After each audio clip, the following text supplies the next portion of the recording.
Alright, today's graphing radical functions is very similar to what we did yesterday, but we've got a little bit more specifics that we're getting into.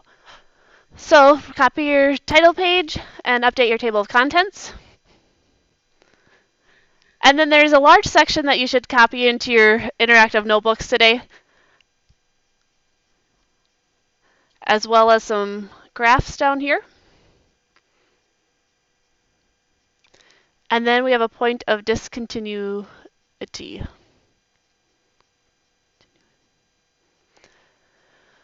All right, let's take a look at our first example. You are going to need some graph paper for this. So the first thing we have to do is check to see if there's asymptotes. Well, vertical asymptotes we saw yesterday is when the denominator equals 0. So what makes that denominator equal 0? So the vertical asymptote is x equals to -1. So on your graph paper, go right away and put a vertical asymptote at -1. Okay, then we have to decide if there is a horizontal asymptote. So we go back to those rules that we wrote down, and we need to compare a of x and b of x.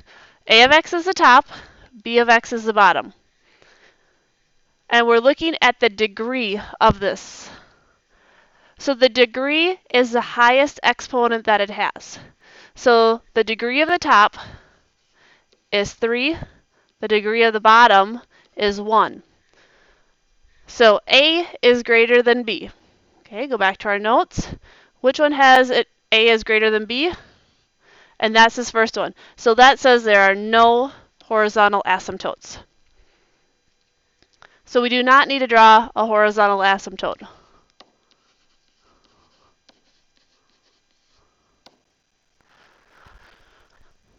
All right, now we're ready to graph it. Okay, so what we need to do at this point is pull out our calculators. Oh, let me move this over. And we're going to type the equation in there. It was x raised to the third. And then it's divided by a group. So we need to put that group in parentheses, and the group was x plus 1. And then what we're going to do is we're going to look at our table, second graph.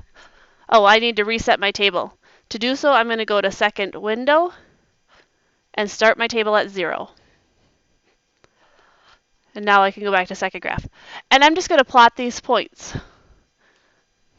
So you'd plot those points that show up, and then I'm going to go a little bit more in the negative direction.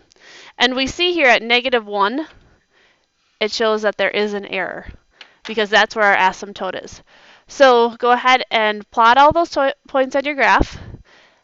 And I'm going to hit pause here while I do that, and then you can check to see if yours matches mine. And so this is a little bit of what your graph looks like. Now, one thing to keep in mind, when it hits an asymptote, it's not equal to it, so we need to have open circles right at our asymptote.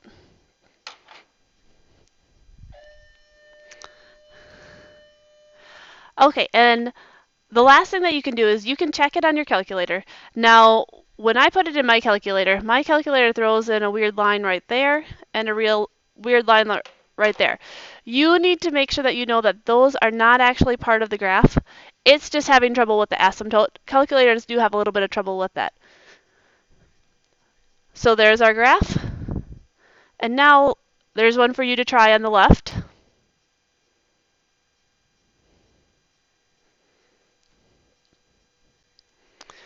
Okay, let's put this with a word problem. So you can hit pause and read through this. So basically we need to take 15 and substitute it in for R2. So that's going to be 15, and that's going to be 15.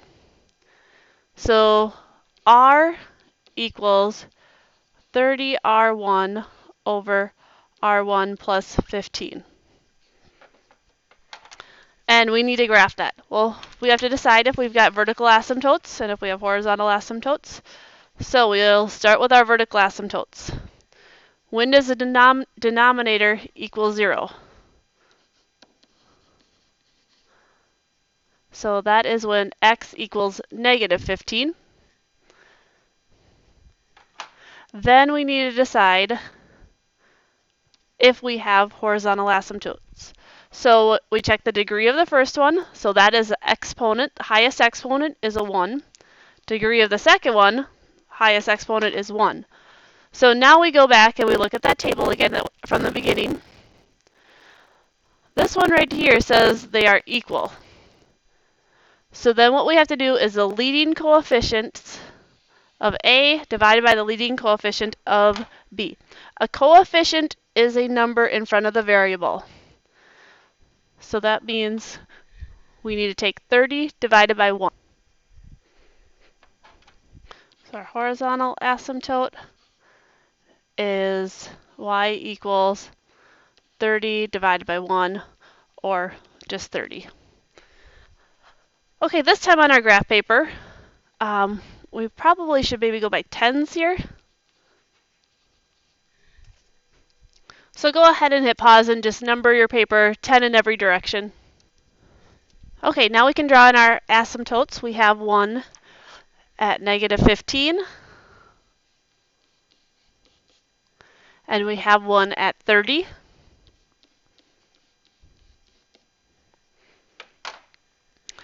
Okay, and then we go back to your calculators, and we need to enter these numbers in. So we go to y equals,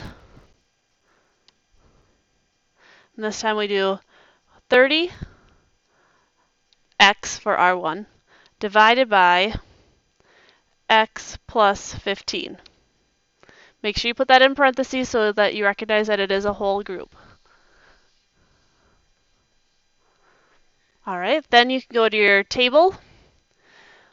But now since we went by tens, and actually I'm counting by fives, I just didn't write each one out, I'm going to change my table setting. So I'm going to go to second window. I'm going to start my table at 0, but this time I'm going to have it change by 5 each time. So now I can go back to my table, and this will be a little bit easier to graph. So at 0, it's 0. And at 5, it's 7.5. So you're just going to plot in a bunch of those points, scroll up and down. So I'm going to hit pause. You plot your point, and then come back and check and see if it matches mine. And so that's what our graph ends up looking like.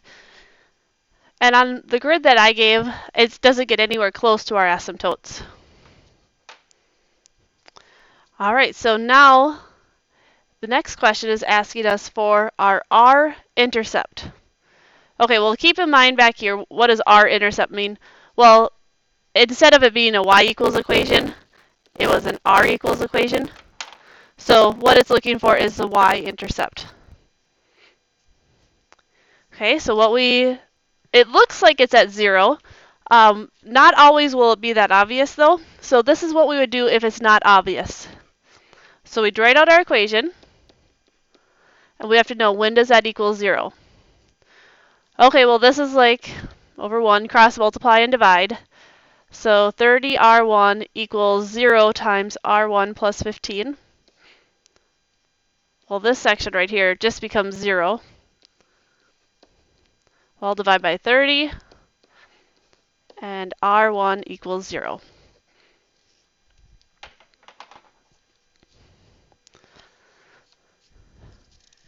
What is a meaningful domain and range in this time, or in this problem? So we were talking about a boat traveling down the river in different speeds.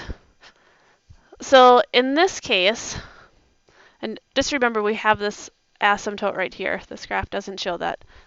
Oh, it's right at 30. I drew that wrong. Let's pull that down. It's right there. Okay, so the domain is, it doesn't make sense to have any negative speeds, so we're not going to include that. So the domain is x needs to be greater than or equal to 0. But the range is a little bit more specific. That can go anywhere from 0 up to 30. But it doesn't actually equal 30. So it's 0 to 30. You put y in the middle, and you use less than symbols. Then you decide if it can be equal. It can be equal to 0, but it cannot be equal to 30. All right, so let's go to your left page and try these on your own.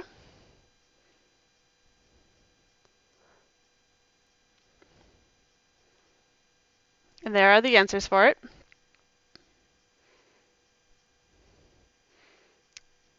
Another one on the left page. And then here's the fourth one for the left page. All right, we have one last problem to do on the right page. A graph with a point of discontinuity. So we look at this one, and the first thing that I see, hopefully you're starting to get good at recognizing this as well, is that we could factor that. That is x plus 2, x minus 2. And then we have x minus 2 on the bottom. So now we notice that we have whole groups that can cancel. So really all that we're going to graph here is f of x equal to x plus 2. Remember, f of x just means y. It's the same notation, or just different notation for it. The problem comes in right here when we canceled that out. That caused a problem in our graph because any time that our equation equals to 0, the graph can't happen. So this has an exception at x equals 2. So when our graph gets to x equals 2, it is actually going to have a hole in the graph. So when we start graphing this, we start with our y-intercept,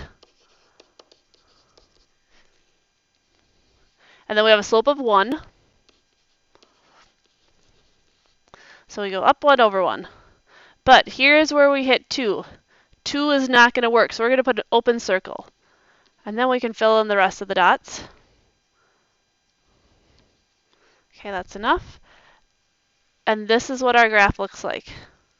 It is a line that works for all points except for at 2. It does not work. Okay, go back to your left page then and try this problem now.